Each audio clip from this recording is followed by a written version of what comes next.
Okay. Good morning. सगळ्यात महत्त्वाची आजची जी आपली मीटिंग आपण घेतोय, ही मीटिंग खूप महत्त्वाची आहे. Make your food your medicine. आपलं जेवण हेच आपल्याला औषधासारखं त्यांनी काम करायला पाहिजे. आणि डीएक्सनचे सगळे प्रॉडक्ट येतात फूड कॅटेगरीमध्ये. डीएक्सएन आपल्यासाठी अत्यंत महत्त्वाचं न्यूट्रिशन आहे, पौष्टिक अन्न आहे. आणि डीएक्सनचा दृष्टिकोन काय? डीएक्सनचे प्रॉडक्ट जर आपण रेग्युलर खात राहिलो तर आपण येणारा कसलाही कॅन्सर, असणारा कॅन्सर प्रिव्हेंट करू शकतो. त्याचं काय दिले त्यांनी meaning? Treating your most dreaded disease with nutrition. कसलाही महाभयंकर आजार तुमच्या न्यूट्रिशन खाण्यामध्ये चांगल्यात चांगलं जर असेल तर तुम्ही त्याच्यावरती मात देऊ शकता. हे कोण सांगितलंय? जॉन व्ही कॅगबे. हे स्वतः डॉक्टर एमडी आहेत. ओके. आणि सगळ्यात महत्वाचे ज्ञानथेरपी सुद्धा आहेत. तर त्यांची पीपीटी आज मी तुम्हाला आपल्या मराठी भाषेमध्ये समजावून सांगतोय. सगळ्यात महत्वाचं, your food choices determine your risk for cancer. तुम्ही आता जे खाताय त्याच्यापासूनच कॅन्सर होत असतो. जे लोक नॉनव्हेज जास्त खातील, मच्छी जास्त खातील, तंदूर जास्त खातील, हॉटेलिंग जास्त करत राहतील, ज्यांचं खाण्यावरती कंट्रोल नसेल, जे फूड बॉडीला डायजेस्ट होत नाही, ज्याच्यात हाय कोलेस्ट्रॉल, हाय फॅट, ओके, हे सगळं प्रकार असतं, त्या लोकांना जास्तीत जास्त त्याचा धोका राहतो. Introduction. Second leading cause of death. जगातलं दुसरं महाभयंकर जीवघेणा आजार आहे कॅन्सर. सगळ्यात महत्वाचं इमोशनल अँड फिजिकल हार्डशिप. त्यांनी तुम्हाला अत्यंत मानसिक आणि शारीरिक वेदना होतात. ज्या लोकांना कॅन्सर झालाय त्या लोकांचा मृत्यू अत्यंत भयानक अवस्थेमध्ये जातो. Profound growth dysregulations. म्हणजे कसं व्हायला लागतं की त्याचं अनियमित भयंकर प्रमाणात विस्तार होत जातो. जेनेटिक डिसऑर्डर, डीएनए म्युटेशन, आणि कदाचित त्या अनुवंशिक लोकांना सुद्धा आजार कॅरीफॉर्ड होतो. म्हणजे ज्या घराण्यामध्ये युट्रसचे प्रॉब्लेम असतील, महिलांचे युट्रस कॅन्सर असेल, कोलन कॅन्सर असेल, ब्रेस्ट कॅन्सर असेल, त्या लोकांना हे पॉसिबिलिटी आहे, हेरिटेबल. असं कोण सांगतं? डार्विनचा सिद्धांत आहे. अनुवंशिकता असू शकते, पण यांनी काय काय होऊ शकतं? तर हा वाढतो कसा काय? ऑटोनॉमस, म्हणजे त्याची ग्रोथ इनबिल्ट बॉडीमध्ये स्वतःच व्हायला लागते. त्याला कोणी बाहेरनं खतपाणी द्यायची काही गरज नाहीये. त्याला असं काय पोषक वातावरण बॉडीमध्ये भेटलं ज्यात ऑक्सिजन कमी आहे, न्यूट्रियन्स कमी आहे, माणूस कमजोर आहे, काही खातोय, तर एकदा त्या जीवाणू सुरू झाले तर त्यांची ग्रोथ महाभयंकर होत जाते. लॅक ऑफ रिस्पॉन्स, मग तुमचं ते अजिबात ऐकतच नाहीयेत. तुम्हाला समजा भूक लागली, तुम्हाला पचायचंय, तुमचं पोट साफ व्हायचंय, त्याच्यावरती तुमचा कंट्रोल अजिबात कसलाही राहत नाही. इव्हॅजन ऑफ सेल डेथ. ऑटोमॅटिक तुमच्या बॉडीतले सेल पटपट पटपट डेथ व्हायला लागते. मग तुमचे लवकर केस पांढरे होतील, तुमचे केस काळे, तुमची स्किन असं टॅनिंग व्हायला लागेल, तुमची प्रतिकारशक्ती कमजोर व्हायला लागेल, तुमचं वजन अत्यंत पटापट पटापट कमी होत जायला लागेल. लिमिटलेस रिप्लिकेशन, म्हणजे अत्यंत कमी कालावधीमध्ये माणूस हा ड्रास्टिकली चेंज होत जातो. म्हणजे अरे काय होता तू, 6 महिन्यापूर्वी तू असा नव्हताच, 4 महिन्यापूर्वी तू असा नव्हताच, एवढं असं काय झालं? आणि एजिनोसिस, या माणसामुळे त्या माणसाचा चालायचा स्पीड, उठायचा स्पीड, बसायचा स्पीड, बोलायचा स्पीड, ऐका, सगळे स्पीड लॉक लॉक लॉक होत जातात, त्याची असे सीमित होत जातात. इन बेड, म्हणजे अत्यंत जीवघेणी अवस्था होते. रिप्रोग्रामिंग पाथवेज, आणि त्याला रिप्रोग्राम करायला खूप अवघड जातं. म्हणजे परत त्या माणसांना नॉर्मल अवस्थेमध्ये घेऊन येण्यासाठी अगदी प्रयत्नांची पराकाष्ठा जरी केली तरी सुद्धा त्याला प्रचंड लिमिटेशन असतात. त्यामुळे कॅन्सर शक्यतो कुणाच्या घरात येऊच नये, याच्यासाठी आजपासून पहिली गोष्ट, प्रत्येक घरात डीएक्सन जायला पाहिजे. तुम्हाला वाट पाहू नका, मी नुसते चहा स्पिरुला खातोय आणि मला सगळं काय होणार नाही, कोणाचंही काय सांगू शकत नाही.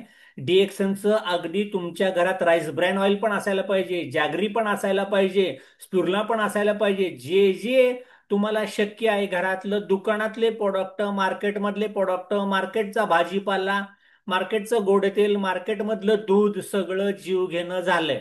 त्याच्यासाठी तुम्हाला डिटॉक्स बॉडी व्हायला अत्यंत याची आवश्यकता आहे. आणि जागतिक आरोग्य संघटना काय म्हणते ते नीट बघा. हे तर त्यांनी प्रमाण दिले. 2010 ते 2012चा डाटा मी तुम्हाला सांगतोय. आता त्यांनी पहिल्यांदा पिंक कलर दाखवलाय बघा. जगामध्ये कॅन्सरचे जे मृत्यू होतात त्यातले 14.7% मृत्यू होतात ब्रेस्ट कॅन्सरने. स्तनाचा कॅन्सर 14.7% कॅन्सर होतात ते. त्याच्यानंतर 9% प्रमाण दिले कोलोरेक्टम, म्हणजे लहान आतडं मोठं आतडं, याच्यामध्ये जेवण पचत नाही, जेवण जात नाही, पोट दुखत राहतं एका साईडला, संडास साफ होत नाही, संडास गच्च व्हायला लागतं, त्यातनं सेप्टिक पस पाडायला लागतो, मुळव्याध व्हायला लागतं. कोलोरेक्टम कॅन्सर हे 9% प्रमाण आहे. ब्रेस्ट कॅन्सर नंतर कोलोरेक्टम कॅन्सर आहे. याच्यानंतर फुफ्फुसाचा कॅन्सर करोनापासून हे भयंकर वाढत चाललाय, 13.8%. फुफ्फुसाचा कॅन्सर व्हायचं कारण सायनस, सर्दी, ॲलर्जी, आपण ज्या कंपनीत काम करतो तिथलं सगळं टॉक्सिक मटेरियल, शेतातल्या फवारण्या, किंवा तुम्हाला आपण काय चांगलं ब्रीदिंग श्वास मिळत नाही, अशा दूषित वातावरणात आपण राहतो, याचं पण प्रमाण 13.8% झालंय. याच्या पुढे तुम्ही गेला तर स्टमक कॅन्सर म्हणजे पोटाचा कॅन्सर 7.5%. कॉर्पस युटेरियस कॅन्सर, युट्रसचा कॅन्सर पण त्यांनी दिलाय. ओव्हरीज, ओव्हरीज म्हणजे आपण काय म्हणूया, लेडीच्या टेस्टीज असतात तशा आतमध्ये गर्भाशयाला ओरी 1 ओरी 2 असतात, त्या ओरीच्या कॅन्सरचं प्रमाण सुद्धा 4.3% आहे. थायरॉइड मुळे सुद्धा कॅन्सर आजकाल होतात, फक्त त्याचं प्रमाण मात्र 0.8% आहे. लिव्हर कॅन्सरचं प्रमाण आहे 6.3%. आणि आदर आहेत 34.3%. म्हणजे कॅन्सर प्रचंड कुणालाही कसंही वाढू शकतो. आणि मॉर्टेलिटी म्हणजे मृत्यू दर, हे मरतातच डायरेक्ट. त्याला काय किती पैसे खर्च करा, काही करा, ॲलोपॅथीमध्ये इलाजच होत नाही. फक्त आपण त्यांचा बचाव करायचा प्रयत्न करतो, पण जे देतोय त्याच्या साईड इफेक्टनीच माणसं दगावतात. Cancer screening get it done, म्हणून तुम्ही वारंवार तुमचं वय 40 झालं, 45 झालं की काही टेस्ट करणं अत्यंत गरजेचे आहेत. त्यातल्या कुठल्या टेस्ट कराव्या तर महिलांच्या करता मॅमोग्राम टेस्ट असते, ब्रेस्ट, म्हणजे जर तुम्ही ब्रेस्टचा तुमचा एक्सरे काढला, डॉक्टरांच्याकडे तुम्ही गेला, तर तुमचा एक्सरे मध्ये कळतं तिथं काय गडबड आहे का, तिथं गाठ आहे का, काय झालंय का, हे करायला काही हरकत नाहीये. उद्या जाऊन काहीतरी भयंकर घडण्यापेक्षा जर तुम्हाला असं वाटतं तुमच्या ब्रेस्टमध्ये पेन होतं, दुखतं, काहीतरी उठलंय, काहीतरी खाज खुजली आहे, वाटेवर, तर तुम्ही ते चेक करायला पाहिजे. नंतर कोलोरेक्टल टेस्ट, संडास टेस्ट करायची आहे तुम्हाला, एफओबीटी टेस्ट त्याला म्हणतात. ही जर तुम्ही टेस्ट केलं तर तुम्हाला त्याच्यामध्ये कॅन्सरस आहे की नाही ते कळू शकतं. सर्वायकल पॅप टेस्ट असते, म्हणजे तुमचा जो योनी मार्ग आहे त्या सर्वायकल टेस्टमध्ये पॅप टेस्ट घेतली तरी सुद्धा तुम्हाला कळतं तुम्हाला युट्रसचा कॅन्सर होणार आहे का, सर्वायकलचा आहे का, ब्रेस्टचा आहे का, कोलोरेक्टल, हे चेक करा. चेक केलं म्हणजे लगेच महाभयंकर काय घडत नाही, पण चेक केलेलं अत्यंत चांगलं असतं, त्याचा वेळीच इलाज आपण करू शकतो. Make your move now, immediate हालचाल करा, or for your regret you did. कारण तुम्ही आत्ता जर बघितलं, कालच मला कळालं की आपल्या छत्रपती संभाजी सिरियल मध्ये जे शिवाजी महाराजांची जी भूमिका केली होती त्याची मिसेस प्रिया मराठे हे कॅन्सरने गेली. सोनाली बेंद्रेला कॅन्सर होता, मोठमोठ्या लोकांना कॅन्सरने मरतात. इरफान खान नावाचा त्याला ब्रेन कॅन्सरने गेला. म्हणजे आजकाल कॅन्सर कॉमन झाले, आपल्या गावाकडे पण बघतो, घरात पण बघतो. माझ्या आईला सुद्धा कॅन्सर होता. होऊ शकतं कोणाचं काही, पण तुम्ही वेळीच दखल घ्या. The best protection is early detection, म्हणजे आपण जर अगोदरच ते पाहिलं तर त्याचा बचाव तुम्हाला करता येऊ शकतो, अन्यथा माणूस जातो, दगावतो. ओके, कालच मी बघितलं की आमच्या मॅडमची फ्रेंड आहे, तिचं वय किती आहे, 50, ती गेली. म्हणजे कॅन्सर होता 1 वर्षापूर्वी, काय नव्हतं, कॅन्सर झालं, किती पैसे खर्च केले नाही, गेला माणूस गेला. म्हणून ते घडू नका. डीएक्सनचं काम आहे, डीएक्सनच्या डिस्ट्रीब्युटर लोकांना हात जोडून विनंती आहे, लोकांनी प्रोडक्ट घेऊ दे, अगर प्रोडक्ट नाही घेऊ दे, डीएक्सनचा ढोल घराघरात जाऊन वाजवा, त्यांना बोलून सांगा. त्यांना असं वाटतं कामा नये की देवाने माझ्या घरी कोणती पाठवलेलं नव्हतं. तर तुम्हाला जाऊन डीएक्शन बद्दल माहिती द्यायची, डीएक्सनचे प्रोडक्ट त्यांना जीव घेण्या आजारापासून नक्की वाचवू शकतात. कोलोरेक्टल फॅक्ट्स अँड फिगर्स, म्हणजे तुमच्या ज्या लोक आतड्याचा कॅन्सर ज्या लोकांना असतो त्याची फॅक्ट आणि फिगर तुम्हाला मी सरळ सांगतोय. Colorectal cancer is our second leading cause of death, म्हणजे पोटांच्या आतड्यांचा कॅन्सर ही आतापर्यंतच्या कॅन्सर मधली 2 नंबरचा जीव घेणा मृत्यू आहे. इट हॅज अ फार spread over America and Asia, more of the incidence in develop countries, म्हणजे जे देश आता सुधारायला सुरुवात झाली आहे. ओके, म्हणजे आता पूर्वी आपला कसा साधा भारत होता, आता आपण विकसित भारत व्हायला लागलोय. अमेरिकेचा विकास झपाट्याने वाढत गेला, एशिया खंडाचा वाडा भारतातला वाढला, फास्ट फूड खायला सुरुवात केली आपण, कोल्ड ड्रिंक्स आले, ओके, चायनीज आलं. असले गाडे काय जुन्या काळात होते का? नव्हते ना. कुठनं काय आलंय? तंदूर आलं, अमकं फ्राय आलं. हे खाण्याचं जिथं जिथं डेव्हलपमेंट झाली त्या राष्ट्रामध्ये वाढत चाललंय. आफ्रिकन्स हॅव 50%. आफ्रिकन कंट्रीजमध्ये 50% लोकांना पोटाचं काय होत नाही. त्यामुळे आफ्रिकन लोक बघ अशी धिप्पाड असतात, रावडी असतात. तुम्ही ऍथलीट्स मध्ये भरपूर पळतात, कारण त्यांच्या खाण्यामध्ये मटण कमी असतं आणि पोल्ट्रीचे प्रोडक्ट, पोल्ट्रीच्या कोंबड्या, पोल्ट्रीची अंडी असल्या त्यांच्या खाण्यामध्ये अजिबात काय सुद्धा येत नाही किंवा कमी राहतं. पण आफ्रिकन लोकांना प्रॉब्लेम असत नाहीये. The link between meat and cancer. Mutton आणि कॅन्सरचं जवळचं नातं आहे. त्यामुळे मटन खाणारानो सावधान. सगळ्यात महत्वाचं, the internal agency for research on cancer, IARC, the cancer arm of the WHO, announced that it had classified processed meat as a carcinogen. म्हणजे कॅन्सरचा वाहक हे मटन आहे. कॅन्सर कॉजिंग एजंट त्याच्यामध्ये भरपूर असतात. आणि हे जर घेतलं तर कशामध्ये असतात? ते बीफ मध्ये असतं, मोठ्या मटणामध्ये असतं, हॉटडॉग मध्ये असतं. त्यामुळे 18% लोकांना, जी लोक अति प्रमाणात मटणाचं सेवन करतात त्यातल्या 18% लोकांना पोटाच्या आतड्याचा कॅन्सर होऊ शकतो. त्यामुळे ज्या ज्या लोकांचं आता पोट दुखतंय, ज्यांच्या पोटात काहीतरी झालंय, ज्यांची संडास साफ होत नाही, त्यांनी किती मटणं खाल्ली, किती वर्ष खाल्ली, कुठं कुठं खाल्ली, ढाब्यावर खाल्ली, ते जर आठवा. आणि परत ते खाण्याचा परिणाम काय झाला ते बॉडीला बघा. आणि आता डिएक्सन तेवढे वर्ष भरपूर खावं लागेल, अदरवाईज तुमचा मुक्काम ठरलाय. मग काहीतरी आपण ही दुनिया सोडावी लागेल आपल्याला. ती वेळ जर आणायची नसेल तर मजबूत आजपासून तुम्हाला डिएक्सन खावं लागेल. त्याच्यामुळं मटन, ज्यांना पोट दुखतंय, पोटाचं काय झालंय, त्या लोकांनी मटन, कोंबडी पण बघायची नाही, लांबणं सुद्धा बघायची नाही, अजिबात नाही पाहिजे. नंतर रेड मीट, लाल मटण, बीफ, पॉर्क, शेळीचं मटण खातोय, घोड्याचं मटण खातोय, बोकडाचं मटण खातोय, म्हणजे अजून काय सांगू तुम्हाला, मेंढीचं मटण खातोय, हे सगळे is a cause for developing colon cancer. त्याच्यामुळं आतड्यांचा कॅन्सर होतो. आणि अजून काय होऊ शकतं? जे लोक स्मोकिंग करतात, ओके, किंवा जास्त वरनं मीठ भरपूर खातात, तेलकट खातात, तंदूर खातात, स्पायसी खातात, या सगळ्या लोकांना कॅन्सरची शक्यता जास्तीत जास्त आहे. अजून कॅन्सर कोणाला जास्त होऊ शकतो? Obesity could soon be the leading cause of cancer. जी लोकांचं वजन मामापेक्षा जास्त वाढत चाललंय त्यांना सुद्धा कॅन्सरचा धोका आहे. वजन मापात ठेवा, मापात राहा, वजन वाढू देऊ नका. Obesity is poised to overtake tobacco. Okay, म्हणजे ओबेसिटी हा तंबाखू खाण्यापेक्षा डेंजर आजकाल आजार झालेला आहे.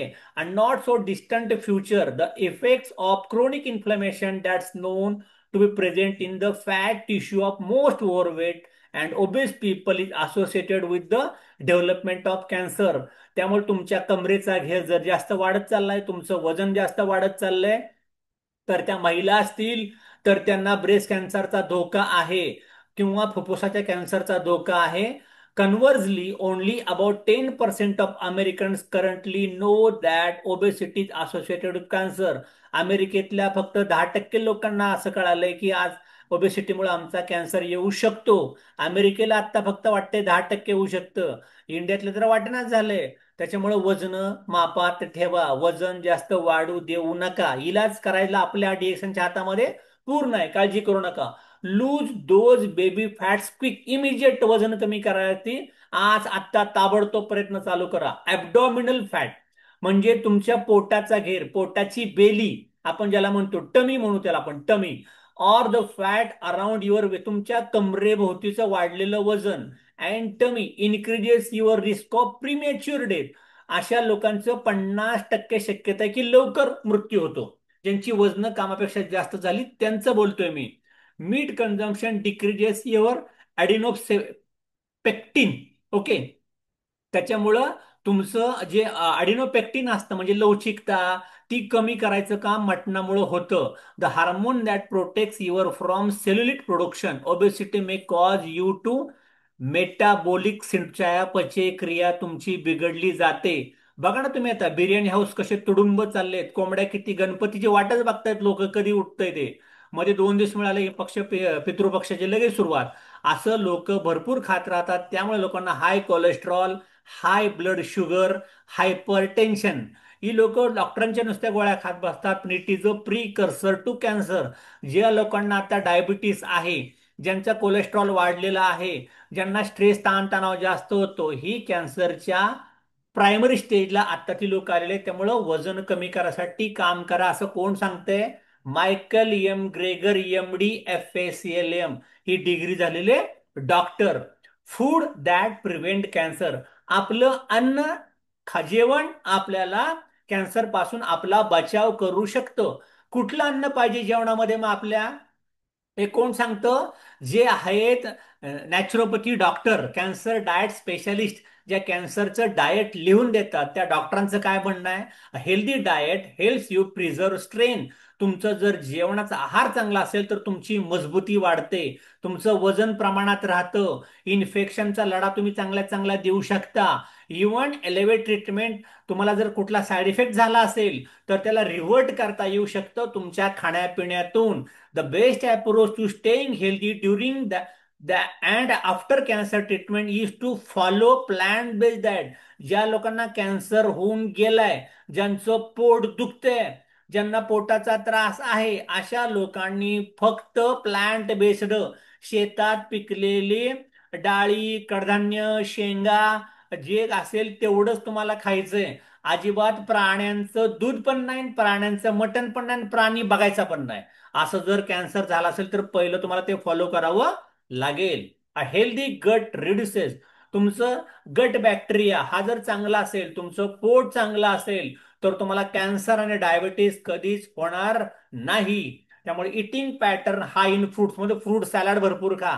ते सांगतात ना बघा, कुठले तरी डॉक्टर काहीतरी जोशी का काहीतरी निघालंय, सकाळी तुमचं वजन जेवढं असेल तेवढे ग्रॅम तुम्हाला सॅलड खायचंय. मग भोपळा घ्या, काकडी घ्या, अजून काहीतरी घ्या, गाजर घ्या, स्लाइड बाला. तुमचं वजन 60 किलो आहे, 60 ग्रॅम खा. 80 किलो आहे, 80 ग्रॅम खा. असं तुमचं सॅलड तुम्ही खायला सुरुवात करा. डाळी, कडधान्य. त्यामुळं सगळ्यात महत्वाचं, तुमच्या बॉडीमधलं काय वाढतं? लॅक्टोबॅसिलस मायक्रोबायोडाटा तुमचा चांगला होतो. मग आमच्याकडे की नाही कंबुचा आपण पिऊ शकतो की नाही, गट बॅक्टेरिया. त्याच्यासाठी असे सगळे प्रीबायोटिक, प्रोबायोटिक्स. आपल्याकडे प्रीबायोटिक आहे स्पिरुलिना, प्रोबायोटिक आहे आपलं कंबुचा. हे जर तुमच्या दररोज एक एक बॉटल पिण्यात राहिला कंबुचा, स्पिरुलिना 8-10 गोळ्या खात राहिला, प्लस 25 ते 38 gram of fibre per day. 25 ते 38 ग्रॅम फक्त सांगितलंय. आपण खातोय सकाळी 3 चपात्या, दुपारी 2 चपात्या, रात्री 4 चपात्या, संध्याकाळी एवढं, परत भाकरी 2 4 4. हे ग्रॅम मध्ये खाताय का किलो मध्ये खाताय तुम्ही? ते जरा चेक करा. सगळ्यात महत्वाचं प्रीबायोटिक म्हणजे तुम्ही खास स्पिरुलिना भरपूर, प्रोबायोटिक म्हणजे तुम्हाला कंबुचा, हे भरपूर तुम्ही घ्यायला पाहिजे. नंतर diet, nutrition and the prevention of chronic diseases. Report of the joint WHO FAO expert consultation doctor panel काय सांगतात ते? High cholesterol, high sugar diet leads to obesity. तुमचं अति कोलेस्ट्रॉल म्हणजे जेमिनी, सूर्यफूल तेल, गाणा तेल, शेंगदाणा तेल, स्वस्त मिळते आपलं काहीतरी पाम तेल. हाय शुगर डाएट, साखर चाललीच आहे 5-5 किलो, कशातनं पण चहावारी काहीतरी गोड गोड जास्त खात बसलाय. ह्या लोकांची वजन जास्त वाढतात, त्यांना डायबिटीस होतो. Which are the primary causes for developing hypertensive cardiovascular diseases. आता ज्या लोकांना अटॅक आले त्यांचे पहिले राईस ब्रॅन तेल बदला. जीवन संधिवात ज्या लोकांना आलाय त्यांचं पहिलं तुमचं मीठ आणि तेल घरातलं बदला. अँड कॅन्सर असे महाभयंकर आजार यायचं कारण तुम्ही घरात वापरताय ते गोड तेल आहे, घरात वापरताय ते मीठ आहे, घरात वापरताय दुकानात आणताय तो तुमचं वेगवेगळं आपण जे काय म्हणूया पॅकेज फूड आणताय तुम्ही, त्याच्यामुळे होऊ शकतं. These findings were a result of the WHO and FAO consultation on diet, nutrition and prevention of chronic diseases. ते काय सांगतात बघा आता. न्यूट्रिशन अँड फिजिकल ऍक्टिव्हिटी, तुमचा पौष्टिक आहार, दररोजच्या हालचाली, घरातली सगळी कामं, दररोजचा व्यायाम जर चांगला करत असाल तर तुम्ही भयंकर आजारापासून तुमचा बचाव करू शकता. तुम्हाला महाभयंकर आजार अजिबात घडणार नाहीत. पौष्टिक कुठं खायचं? DXN, फिजिकल ऍक्टिव्हिटी, व्यायाम करायचा, पळून पळून कामं करायची, रोज 4 लोकांना जाऊन भेटायचं, होम मिटिंग घ्यायच्या, हालचाली करायच्या, फोन नुसता मेसेज नाही करायचा, कॉल करायचं, कनेक्ट व्हायचं लोकांना, जाऊन भिडायचं. आणि मग तुमचं फिजिकल ऍक्टिव्हिटी वाढली की तुम्ही आजारीच पडणार नाही, डिएक्शन मध्ये ढँटाढँग राहणार. सगळ्यात महत्वाचं अजून काय सांगतात बघा, डॉक्टर लिनिस पॉलिंग 1901 ला ते जन्मले, 1994 पर्यंत 93 वर्षाचा डॉक्टर तुम्हाला सांगतोय, ते नोबेल पारितोषिक जिंकलंय. 2 वेळा नोबेल पारितोषिक जिंकलंय त्या डॉक्टरनी.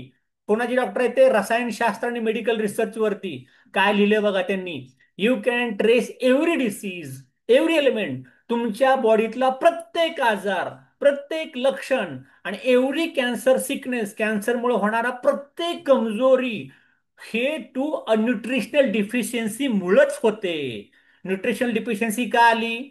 आम्ही केली एकादश, आम्ही केली चतुर्थी, आम्ही केली नवरात्र, आम्ही बसलो पोत्या पुराणा वाचत, जेवलाच नाही, चहा पित बसला, तंबाखूची मिसरी लावत बसला, आणि न्यूट्रिशन सांगायला कोणतरी डिएक्शनचा आला होता, आम्ही खाल्लं नाही. But a good nutrition can prevent 95% of all the diseases. डीएक्सनचे प्रोडक्ट खाल्ले तर 95% आजारी लोक आपण बरी करू शकतो. पण ॲलोपॅथीकडे 95% लोक मरतात गेल्यावरती. हे केवढा मोठा फरक आहे. का बोलत नाही आपण मार्केटमध्ये जाऊन? दाखवा, बोला, किमान स्वतः तरी खा. स्वतःच्या घरात लोकांना तरी भरपूर ते खायला प्यायला सांगा. Why is nutrition better than medication? Nutrition हे चांगलं काय? म्हणजे दवाखान्याच्या बिलापेक्षा. दवाखाना म्हणजे काय? A treatment method that uses drugs for temper relief of symptoms that may warn off a disease process.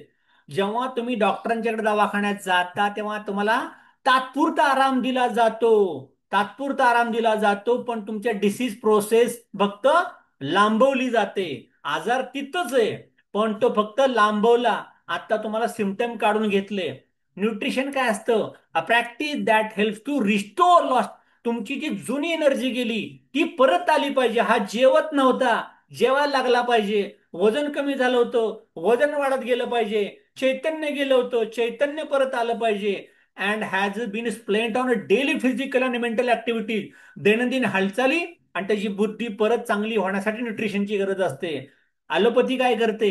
The drugs or medications given may be effective to relieve pain. तुमच्या वेदना थांबवायचं काम करेल, लक्षणं कमी करेल, पण त्यांनी दिलेल्या औषधामुळं तुमचे इतर पेशी डॅमेज करतात ते.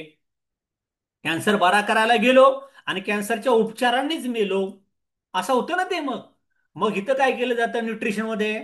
Supplement given are enrich with micronutrients, जे ॲलोपॅथीमध्ये बघायला पण मिळत नाही. आपल्याकडे मिळतात मायक्रोन्युट्रियंट्स दॅट हेल्प रिव्हर्टलाइज, म्हणजे तुमची नवचेतना देतात, प्रतिकारशक्ती वाढवतात, तुमची कपॅसिटी वाढवतात. कशाची कपॅसिटी वाढवतात? तुमच्या झालेल्या आजाराला लढा द्यायची कपॅसिटी वाचवतात, आणि तुम्हाला प्रिव्हेंट करतात आजारातनं खचायचं नाही, उभायचं आणि पुन्हा लढण्यासाठी, पुन्हा जीवन जगण्यासाठी. म्हणून न्यूट्रिशन अत्यंत महत्वाचं आहे. ॲलोपॅथी काय करतं अजून? The method use is intervention. म्हणजे उगच काहीतरी आता तो पडणार, त्यात मध्यस्थी लुडबुड करायला लागतो, आणि ती लुडबुड केल्यामुळे काय व्हायला लागतो? Fair the medical practitioner provider attempt to arrest or stop the progression.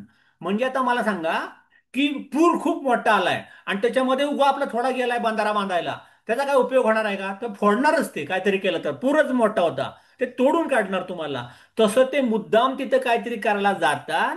Up disease process by altering body chemistry. त्यामुळे बॉडीतलं केमिकल स्ट्रक्चर पूर्ण बदलतं आणि ऍक्शन रिॲक्शन व्हायला, उलट्या पालट्या व्हायला लागतात. With the use of drugs hoping to arrive to cure. त्यांना वाटतं की मी आता बरा होईल, एक बारा करायला जातात, दुसरंच काहीतरी चालवायला लागतं, 2 गोळ्या, 3 गोळ्या, 4 गोळ्या, असं काहीतरी वाढतं, ऑपरेशन व्हायला लागतात. न्यूट्रिशन काय करतं? डिएक्शन काय करतं? The method use is prevention. होऊ न देण्यासाठी मला काम करायचंय. Fair the key is to block and prevent the initiation or progression of the disease through the action of micronutrients.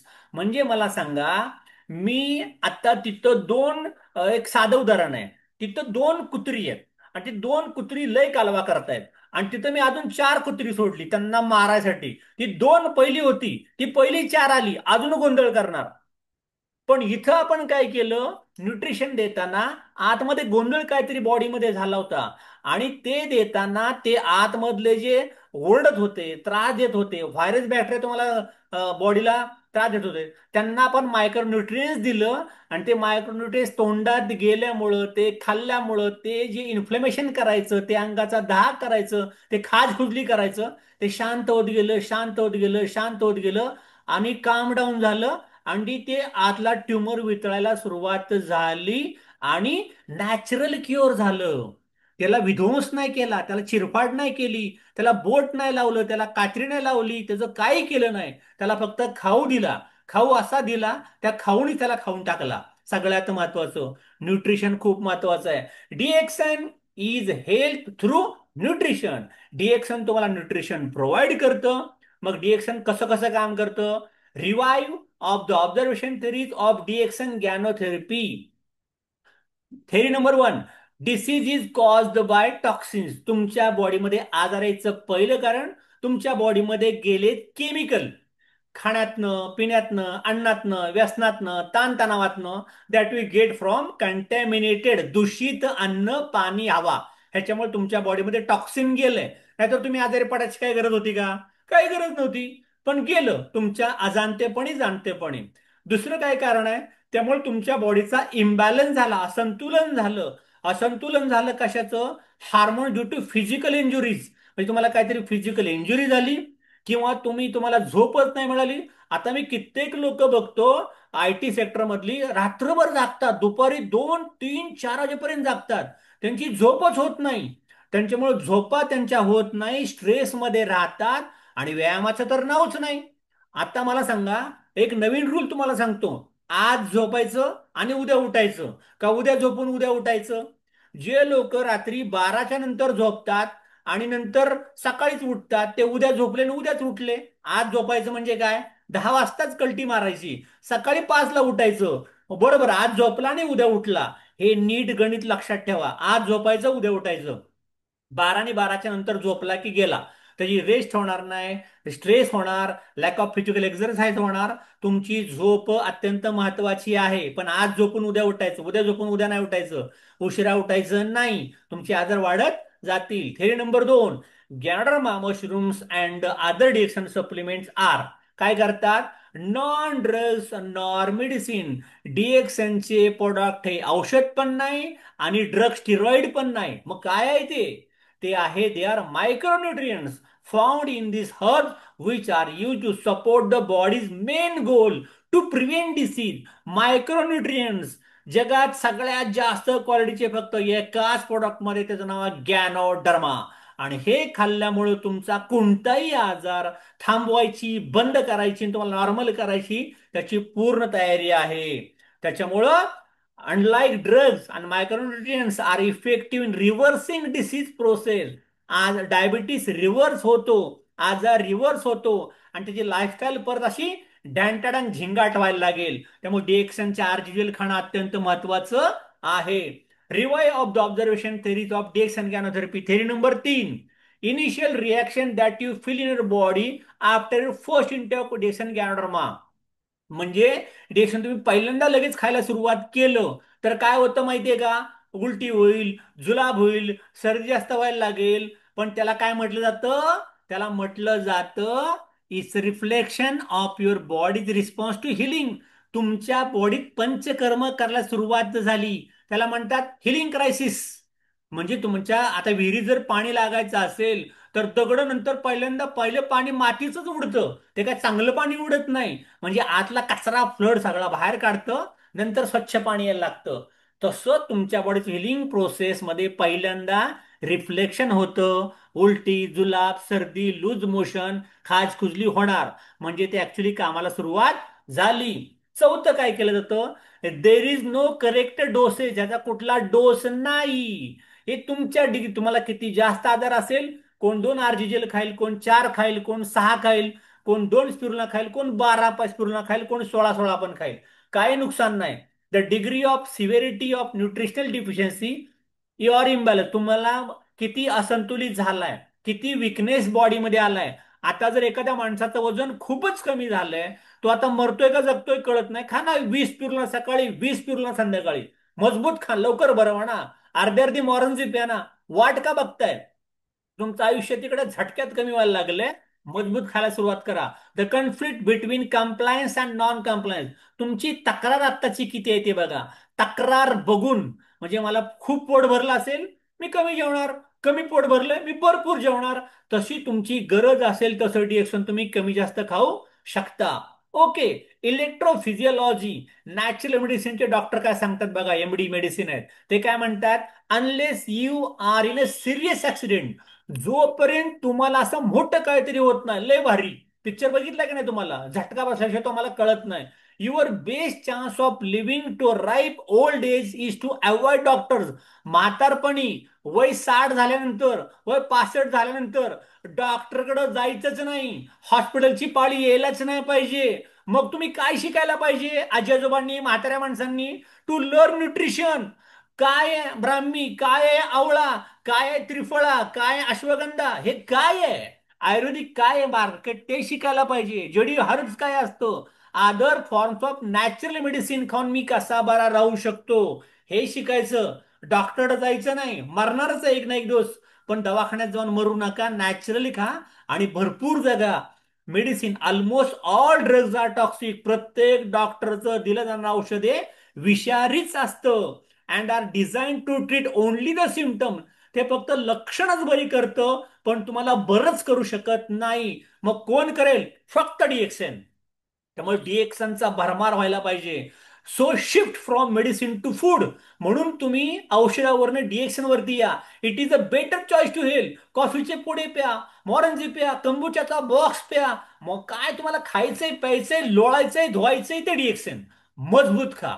Okay. दवाखान्यात पैसे घालवायची काय सुद्धा आवश्यकता नाहीये. काय घेऊ शकता? आरजीजीएल. आरजीजीएल हे आपलं ब्रह्मास्त्र आहे. याला अजिबात सोडायचं नाही. पेशंट दिसला रे दिसला, आरजीएल तिथं गेलंच पाहिजे. त्यामुळं सगळ्यात महत्वाचं ह्याच्यात काय? Rich in polysaccharides that help to kill cancer cell by apoptosis or program cell death. Apoptosis म्हणजे आपटून आपटून मारणे, असा फटकून, असा किरकोळ मारत नाही ते. पॉलिसॅकराइड्स ऍसिड जर कॅन्सर सेल त्याला दिसला रे दिसला, बॉडीतनं चला जाव 1942, दॅट बॉडीतनं बाहेर काढायला लागतो. Rich in triterpenoids, a potent anti inflammatory that inhibits the spread of कॅन्सरची पसरून देत नाही. म्हणजे ब्रेस्टमध्ये गाठ आली होती, ती वाढली, अख्खा ब्रेस्ट खराब झाले, सेकंड ब्रेस्टला गेलं, खाली ओव्हरीज मध्ये गेलं आणि युट्रस मध्ये वाढला, असला धिंगाणा करत नाही ते. सगळ्यात तिथं दिसलंय तिथंच मिटवून टाकतं जाग्यावर, चला याव. त्यामुळं ट्राय ट्रीटमेंट्स आपल्याकडे भरपूर आहे. कॅन्सरचा प्रोग्रेस होऊ देत नाही. Number 3, contains the highest amount of organic germanium 2, the antioxidant and neutralizes free radicals and toxins that invade the body.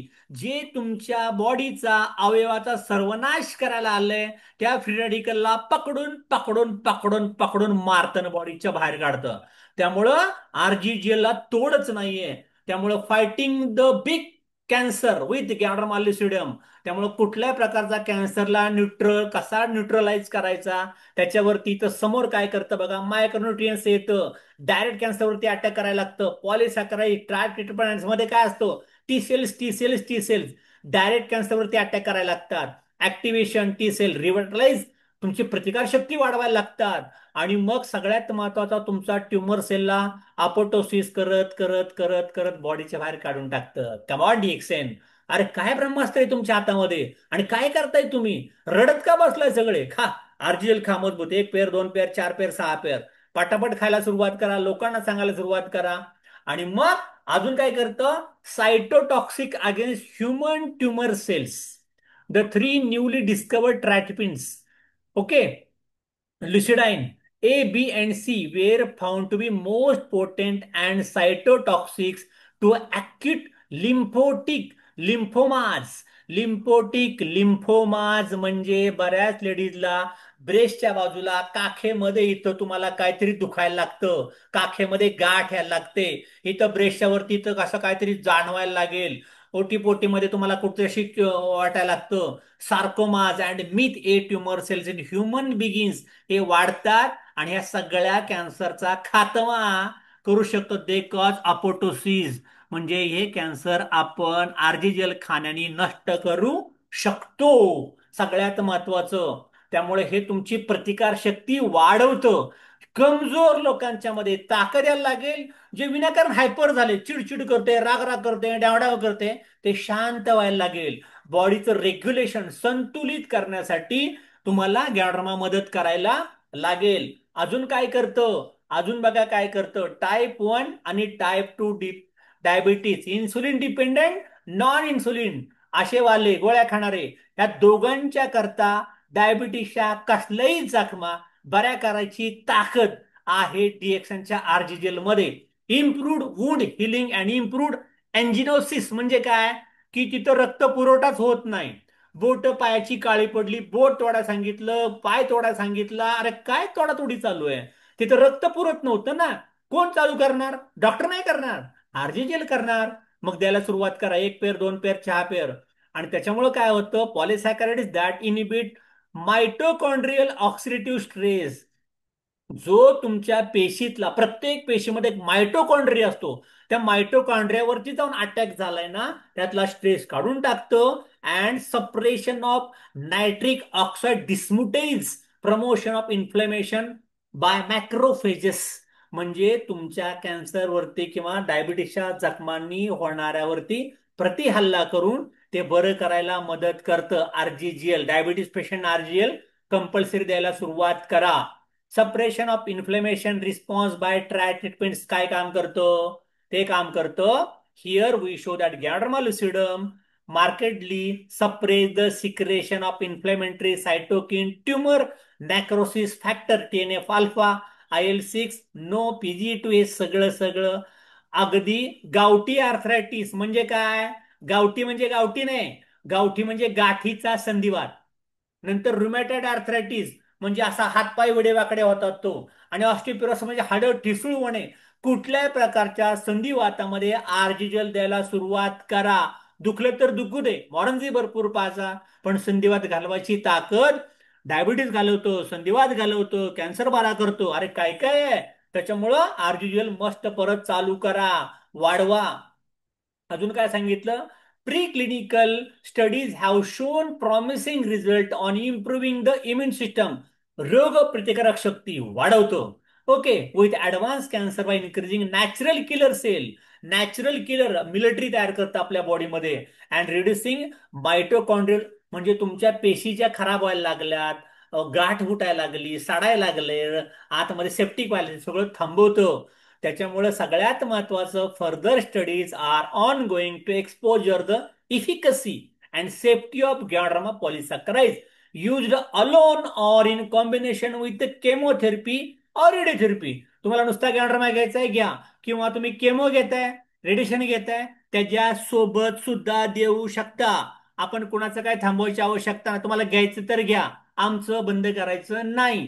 Okay, chemo in lung cancer पेशंटला सुद्धा त्याचा भरपूर फायदा झालेला आहे आणि होतोय. त्यामुळे तुम्ही सगळ्यांना सांगा. स्पिरुलिना, आरजीला ऐकलं, आता स्पिरुलिना काय काम करायला लागेल? 60% protein, rich source of GLA, phycocyanin, okay, more beta carotene, हे सगळं त्याच्यामध्ये आहे. अल्कलाइन आहे, हे तुम्हाला सगळं माहिती आहे. रोझेल चांगलं आहे, आरजीजेलच्या सोबत रोझेल द्या. रोझेलच्या गोळ्या पण आले, 300 रुपयाला 120 गोळ्या आहेत, चोकून चोकून खा. आरजीएल सोबत व्हिटॅमिन सी दिल्याने आजार लवकर लवकर बरे होतात, असं त्यांनी लिहून दिलंय. कॉडीपाइन आपल्याकडे नाहीये. ओके, मॉरंजी, मॉरंजी काय काम करतं? हे बघा काय लिहिलंय. Damnacanthal is anthraquinone found in the roots of the fruit bird of Morinda citrifolia. It has been studied to prevent the development of colorectal cancer.